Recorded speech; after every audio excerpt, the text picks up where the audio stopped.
Hello, আমি শাহেদ। আপনারা অনেকেই আমাকে চিনেন। আমার বয়সটা তেমন হয়নি। আমি বুঝছি কর্মের জন্য পুরুষ মানুষের বয়স হয় না। আমি এমনও দেখছি 12 বছর বয়সেই পরিবারের দায়িত্ব নিতে। আবার এমনও দেখছি 40 বছর বয়সে হেসে গেলে জীবন কাটাচ্ছে। আজ আমার হাতে পাসপোর্ট। মধ্যবিত্ত পরিবারের কাছে হাতে পাসপোর্ট মানে পরিবারের দায়িত্ব নেওয়ার সময় এসে পড়েছে।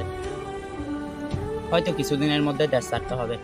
নিজের জন্য, পরিবারের জন্য, নিজের সুন্দর ভবিষ্যতের জন্য। হাজারো মধ্যবিত্ত পরিবারের সন্তান তার শখের বয়সে পরিবারের সুখের জন্য নিজের মাতৃভূমিকে ছেড়ে বাড়ি জমায় দূর প্রবাসে। সে ভুলে যায় তার শখের কথা, তার স্বপ্নের কথা। প্রতিটি পুরুষ মানুষের জীবনে এমন হয়। পরিবারের কাছে সে কিছুই না। পরিবারের জন্য পুরুষ সব কিছু করতে পারে। কাছে থেকে পরিবারকে আগলেও রাখতে পারে, আবার সমুদ্র পাড়ি দিতে পারে। পুরুষ তুমি পুরুষ নও, তুমি এক গাছ।